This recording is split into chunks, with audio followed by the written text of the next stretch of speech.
to you all, and a good afternoon to those who are watching in Sri Lanka. This morning we publish a report we very much hope will be consequential. We believe it should inspire the very change so many Sri Lankans have long ached and wished for. It reveals the findings of a fully fledged human rights investigation conducted for the very first time by the UN, by my office, and gives examples of the crimes perpetrated against and the suffering of tens of thousands of victims over a 9-year period. It draws us ever closer to the conclusion, to be confirmed subsequently by a court properly constituted, that war crimes and crimes against humanity, violations that are among the most serious crimes of concern to the international community as a whole, have apparently been committed by state actors, and not just state actors, but by the LTTE and other paramilitary groups as well. It is our earnest belief and hope this report will lead to efforts to end impunity for such crimes, or for these crimes, that it will create a most intense reckoning with the past, the recognition there are simply too many families throughout Sri Lanka who have suffered appallingly, too many who have disappeared, too many pushed into exile, too many funerals organized, too much pain felt, and too much lost in terms of Sri Lanka's human and economic development for the past not to be stared down, not to be learned from and atoned for. The country will never escape the stinging tentacles of its past unless victims receive justice and redress, and unless Sri Lanka can recognize its history clearly, account for it, and most importantly, change. And for a country filled with so much raw talent and passion, that challenge is not impossible. The report is divided into two parts, which are interlinked. A 19-page overarching report on promoting reconciliation, accountability, and human rights in Sri Lanka, and an accompanying 251-page report of the OHCHR investigation on Sri Lanka.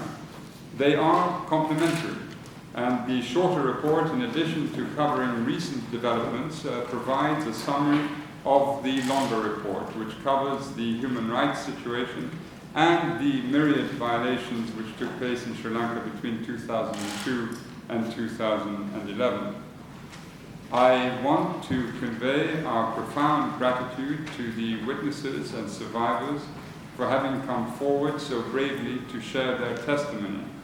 In the years since the civil war in Sri Lanka ended, they have faced repeatedly the contempt of and even acts of intimidation from many of the authorities, not to mention the systemic denial of justice.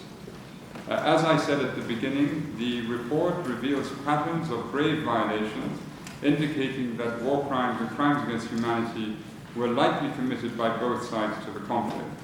The report lays bare the horrific level of violations and abuses, including the indiscriminate shelling, extrajudicial killings, and enforced disappearances. It contains harrowing accounts of torture and sexual violence. It also covers the recruitment of children by the LTTE and paramilitary groups, long-term deprivation of the liberty of hundreds of thousands of internally displaced people, denial of humanitarian assistance, and other grave crimes. Given war crimes and crimes against humanity can only be proven in a court of law, one of the most significant recommendations contained in the report is the proposed establishment of a hybrid special court, integrating international judges, prosecutors, lawyers, and investigators. I believe this is necessary for the following reasons.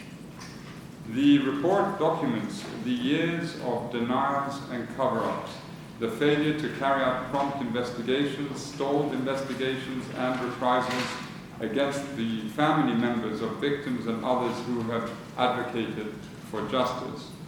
It shows how the repeated failure of successive domestic inquiries to bring justice has led to skepticism, anger, and a deep mistrust on the part of victims, particularly since many of the state structures allegedly responsible for the violations and crimes have remained in place.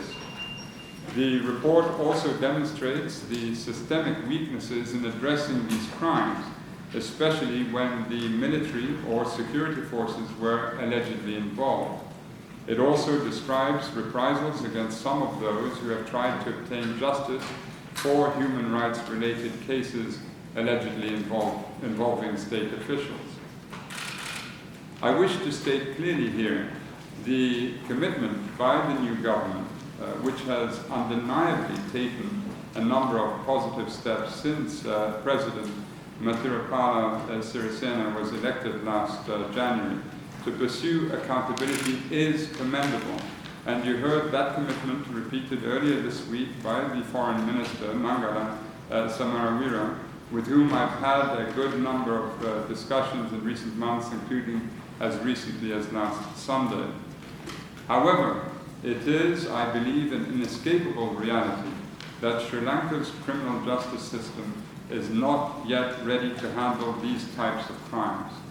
First and foremost, there is the absence of any reliable system for victim and witness protection.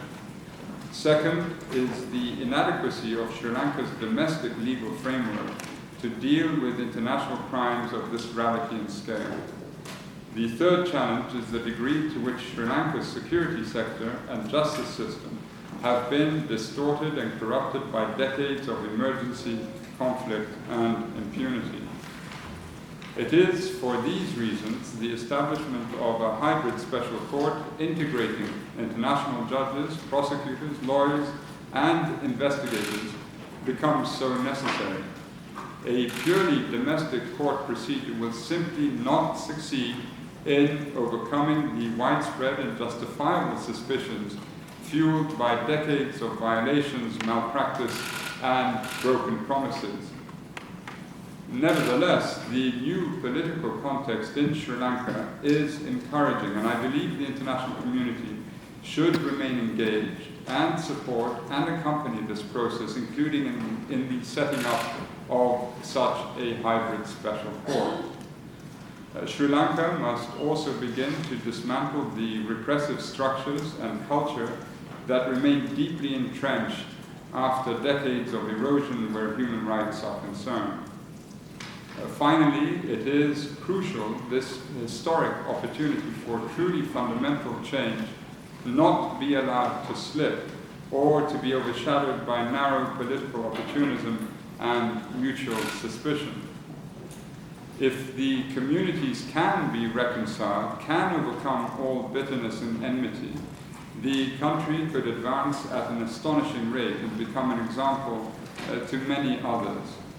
I hope this report, issued after more than 6 long, painful years of effort by so many people and organizations to shine more light on the country's darkest period, will perhaps provide one of the stimuli needed for a creation of a new Sri Lanka by all Sri Lankans.